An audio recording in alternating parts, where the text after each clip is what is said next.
इसी में आगे क्वेश्चन है, क्वेश्चन नंबर 11 है। बोल रहा है यदि एक समांतर श्रेणी के पहले p पदों का योग a p square plus b p है तब इसका सारवंतर ज्ञात कीजिए। मार्क कर दो। देखो इधर क्वेश्चन नंबर 11 है ना, प्रश्नावली है 5.1। ठीक है, दिया है यदि एक समांतर श्रेणी के पहले p पदों का योगफल कितना दिया है, a p square plus b p है तो इसका सारवंतर ज्ञात कीजिए। पहले थोड़ा सा समझो इधर एक बार। यह है p पदों बोला है ना, यह लिखा है p पदों का योगफल, यह इतना दिया है। ठीक है, अच्छा थोड़ा सा पहले समझो इसकी भूमिका क्या है। यदि मान लो कोई भी हम एक श्रेणी लिखना शुरू कर रहे हैं, मान लो हम पहले 1 लिखे, फिर 2 लिखे, फिर 3 लिखे, फिर 4 लिखे, फिर 5 लिखे, फिर 6 लिखे। यह भी तो एक समांतर श्रेणी में है कि नहीं? सबके बीच का अंतर कितने का है? 1 का, यानी इसका सारवंतर कितना है? 1 है। अच्छा यदि हम इसको इस रूप में लिखना चाहें यानी कि योगफल के रूप में, तो सबसे पहला पद वही लिखेंगे, ये लिखेंगे ना। दूसरा पद दोनों को जोड़ के लिखेंगे, कितना आ जाएगा?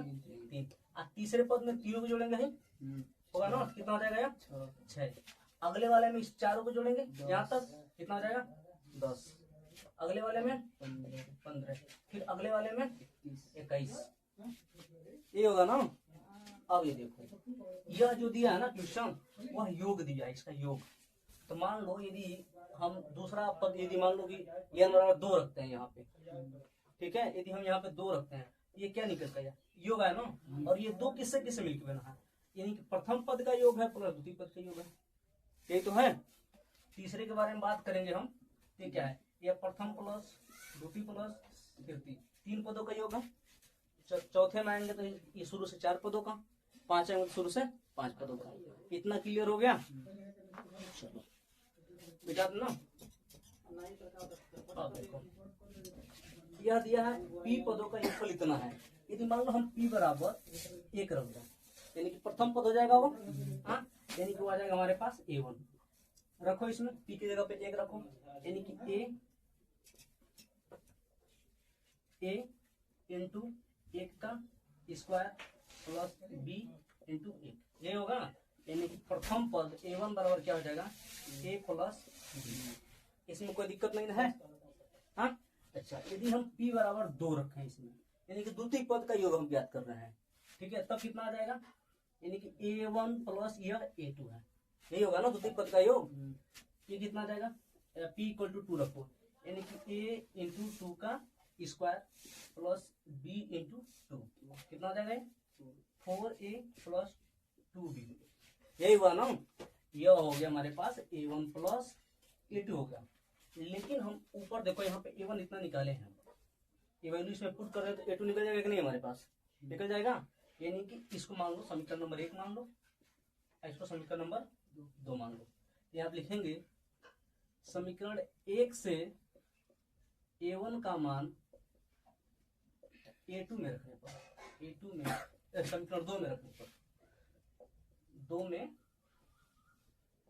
रखने पर जब रखेंगे कितना हो जाएगा हमारे पास? ये हो जाएगा a plus b equal to 4a plus 2b, ये होगा ना। आप प्लस यहाँ पे a2 तो रहेगा ही रहेगा, a2 रहेगा ना। यानी कि यहाँ से a2 बराबर कितना हो जाएगा हमारे पास? ये घटेगा तो हो जाएगा 3a, और प्लस ये घटेगा तो हो जाएगा b, यानी कि द्वितीय पद आ गया a और प्रथम पद a। निकालना क्या है हमको? सारवंतर निकालना है ना। यहाँ देखो सारवंतर बराबर क्या होता है? सारवंतर बराबर होता है a2 माइनस a1, यही होता है ना। इसको मिटा था, a2 कितना है हमारे पास? 3a plus b minus a1 कितना है? a प्लस b, लेकिन ये ऐसे है ना, ठीक है। कोष्टक तोड़े तो माइनस में होगा, इसलिए इसको कोष्टक में रख दिए हम। कितना हो जाएगा? 3a plus b minus a minus b, तो 3a में से जब ये जाएगा तो बचेगा 2a और ये कट जाएगा। यानी कि इस श्रेणी का सारवंतर कितना? क्वेश्चन नंबर 13 देखो, इसी में 12 लग जाएगा, आसान है, ठीक है। क्वेश्चन नंबर 13 देखो, बोल रहा है एक समांतर श्रेणी का पहला पद p है तथा सारवंतर q है, तो इसका 10वां पद ज्ञात कीजिए। चलो देखो पहला पद क्वेश्चन नंबर 13, पहला पद बराबर P, सार्वंतर बराबर कितना दिया है Q। तो बोल रहा है 10वां पद ज्ञात कीजिए।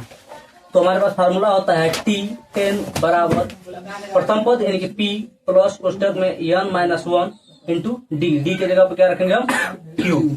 ठीक है, 10वां पद की बात किया यानी कि n बराबर क्या रखेंगे हम 10, यानी कि T10 बराबर P प्लस कोष्टक में 10 माइनस 1 इंटू Q, यानी कि T10 बराबर P प्लस 10 में से जाएगा 9 Q। ये हो जाएगा हमारे पास 10वां पद।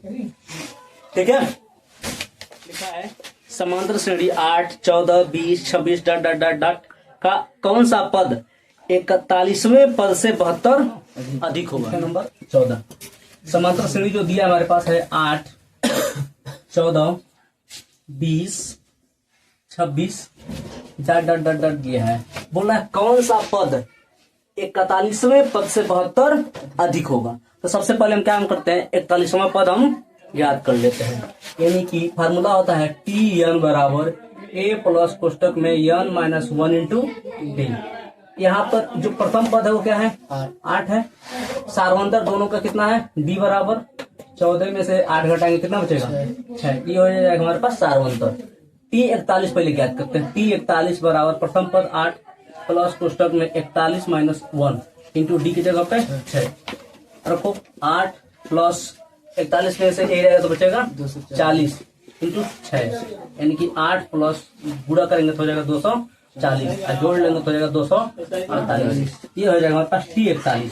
लेकिन हमको ये नहीं याद करना है, क्वेश्चन बोल रहा है हमको ऐसा पद ज्ञात करना है जो इस T41 पद से कितना अधिक हो 72 अधिक हो। ये वाला पद हमको ज्ञात करना, यानी कि हमको जो पद याद करना है उस पद का मान लेते हैं वो पद यनवा है, यनवा पी की कुछ भी मान सकते हैं हम मान लेते हैं वो पद यनवा है। उस यनवे पद का जो वैल्यू है ना वो 248 प्लस 72 है, क्योंकि इससे 72 क्या है वो अधिक है, यानी कि वो पद कौन सा है 0 हो जाएगा। और 7 4 11 और 1 12 12 2 हासिल 1 2 3, यानी कि हमको ऐसा पद याद करना है जो कितना है 320 है। वही फार्मूला लगाएंगे हम पुराना वाला Tn बराबर a प्लस कोष्टक में n माइनस 1 इंटू डी, 320 बराबर a प्रथम पद कितना दिया है 8 प्लस कोष्टक में n हमको याद करना है माइनस 1 इंटू डी की जगह पे कितना दिया है 6, घटाओगे इसको कितना बचेगा 312 बचेगा बराबर n minus 1 into D, D की जगह पे 6 से भाग दोगे इसमें कितना हो जाएगा 6 5 30 1 6 2 12, यानी कि 52 बराबर हो जाएगा n माइनस 1। n याद करेंगे कितना हो जाएगा 52 प्लस 1, यानी कि यहाँ पर n बराबर कितना हो जाएगा 53, यानी कि वो कौन सा पद होगा 9वां पद दूसरे पद का 6 गुना है। यदि इसका 5वां पद 22 है तो समांतर श्रेणी याद कीजिए। इसमें बस हमको एक चीज दिया है कि इसका 5वां पद कितना है 22 है। हम मान लेते हैं क्वेश्चन नंबर 15 है ना, हम मान लेते हैं इसका जो प्रथम पद है वो कितना है ए है और इसका सार्वंतर है डी। ठीक है, फार्मूला हमारे पास बस एक ही फार्मूला उपयोग होगा Tn बराबर a प्लस कोष्टक में n माइनस 1 इंटू डी। इस फार्मूले को तो समझ लो घोल के पी जाना है Tn वाले को। ठीक है, 5वां पद दिया है यानी कि n इक्वल टू कितना रखना है हमको 5 और t यानी कि T5 इसका वैल्यू कितना दिया है 22 दिया है, T5 इक्वल टू 22। अब ये वैल्यू इसमें पुट करो, यानी कि हो जाएगा हमारे पास 22 बराबर a प्लस कोष्टक में 5 माइनस 1 इंटू डी। ठीक है, तो 22 बराबर a प्लस 4d, ये हो जाएगा इक्वेशन नंबर 1। ठीक है, आगे फिर अब शुरू अभी तो हम क्वेश्चन का दूसरा लाइन से लगाए थे, अब पहले लाइन पे आते हैं। बोल रहा है समांतर श्रेणी का 9वां पद दूसरे पद का 6 गुना है, यानी कि T9 equal to T2 into 6, यानी कि 9वां पद दूसरे पद का क्या गुना है 6 गुना है। वही फार्मूला ये Tn बराबर a plus n minus 1 into D, क्या रखेंगे यहाँ पे 9 पुट करेंगे तो हो जाएगा यहाँ पे a प्लस कोष्टक में 9 minus 1 into D equal to A plus कोष्टक में 2 माइनस 1 इंटू डी, और इन सब में कितने का गुणा करना पड़ेगा? 6 का। ठीक है, ये हो जाएगा ए प्लस 8 डी बराबर ए प्लस डी। इसमें कितने गुणा करना है? 6 का। ए प्लस 8 डी बराबर गुणा कर लो, ये हो जाएगा 6a प्लस 6d। इसको इधर लेकर आओ, इसको इधर लेकर आओ। 8 में से जब 6 जाएगा कितना बचेगा? 2, यानी कि 2d बराबर, अब 6 में से जब a जाएगा कितना बचेगा? 5a। ठीक है, यानी कि 2d की जगह हम 5a पुट कर सकते हैं।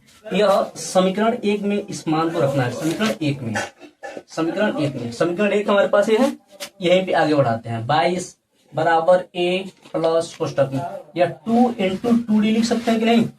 और यहाँ देखो 2d इक्वल टू 5 है, पुट करते हैं यहाँ पे, ये हो जाएगा 22 बराबर a प्लस 2 इंटू 5d।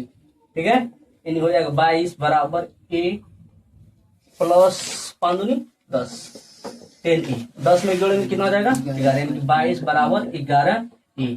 11 दूनी 22, यानी a बराबर कितना आ गया? 2। यदि a बराबर 2 आ गया तो यहाँ पे देखो, यदि पुट करेंगे हम तो d बराबर कितना हो जाएगा? 2d बराबर 5 इंटू a की जगह पे 2 से 2 कट जाएगा, यानी कि यहाँ पे d बराबर कितना हो जाएगा हमारे पास? 5। ठीक है, यानी कि वो श्रेणी कितना हो जाएगा? श्रेणी यहाँ पे लिख रहे हैं, वो जो हमारे पास श्रेणी बनेगा वो श्रेणी हो जाएगा प्रथम पद 2, अगले में इसमें 5 जोड़ेंगे 7, इसमें फिर 5 जोड़ेंगे 12, फिर 5 17, फिर 5 22।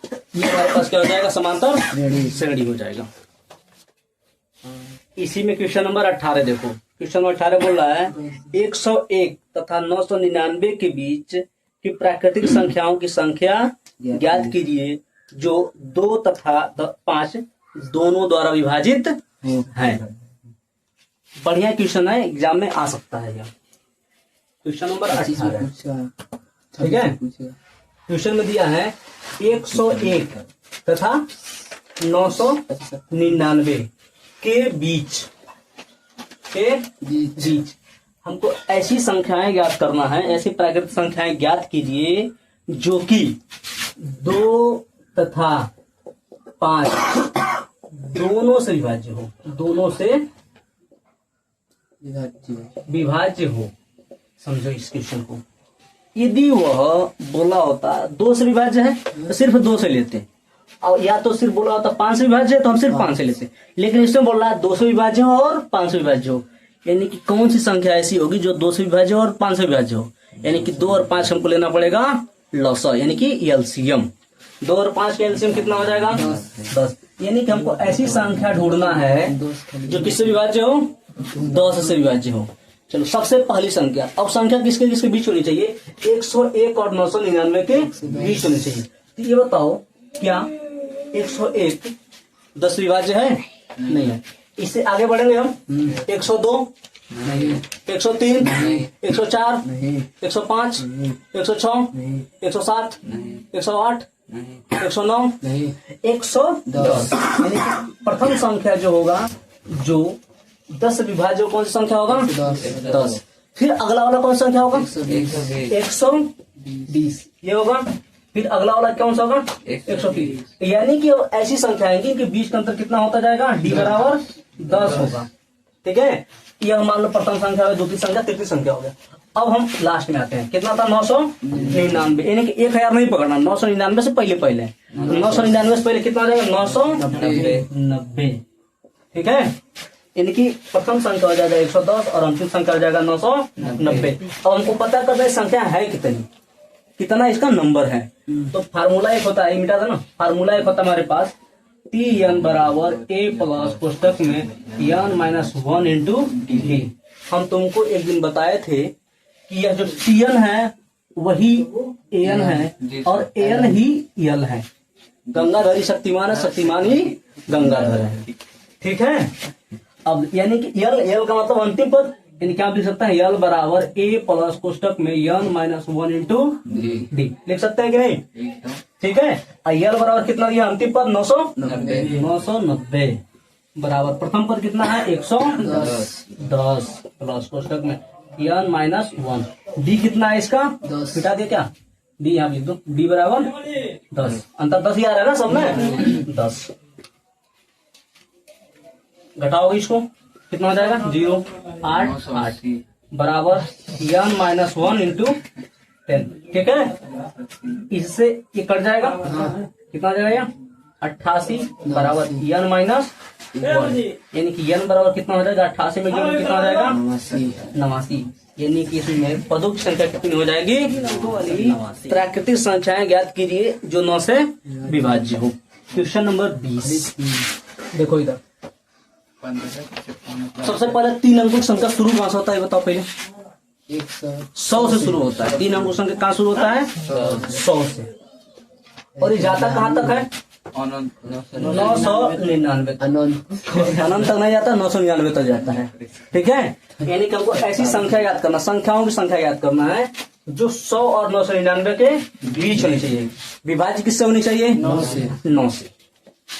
अब ये बताओ हमको पहला संख्या ज्ञात करना है कि कौन सा संख्या होगा जो 9 से विभाज्य होगा। ठीक है, तो उसके 2 तरीके हैं, या तो हम जैसे इसके पहले वाले में तुमको एक एक गिनती करवा के आगे बढ़वाए थे वो, दूसरा तरीका यह है कि हम 100 में 9 का क्या करते हैं हम भाग देते हैं। 9 से भाग देंगे कितना हो जाएगा 9 9 81। ठीक है, कितना बचेगा घटाओ यार, 10 में से जाएगा तो 9 बचेगा, 9 में से 9 बचा 9 नहीं से बचेगा। अरे यार ये तो गड़बड़ कर दिया हमें, एक बार हो जाएगा 9 कम 9, एक बच गया 0 और फिर 9 कम, यानी आ गया शेष। यानी कि यदि हम 11 बार में 9 में यदि 11 का गुणा करें तो संख्या आएगा हमारे पास कितना 99, जो कितने अंक का है 2 अंक। यानी कि जस्ट इसके आगे वाला संख्या ले लें, यानी कि 11 की जगह पे 1 जोड़ दे कितना हो जाएगा 12, यानी कि 12 में यदि हम 9 का गुणा कर दें कितना आएगा 108, और 108 वो पहला संख्या 3 अंकों को पहला संख्या होगा जो 9 से क्या होगा विभाज्य होगा। ठीक है, इतना समझ में आया कहानी। चलो, यानी कि वह पहला संख्या जो ये होगा कितना हो जाएगा 108। ठीक है, अब अंतिम संख्या के पास भी पहुंचते हैं। अंतिम संख्या कितना है 999।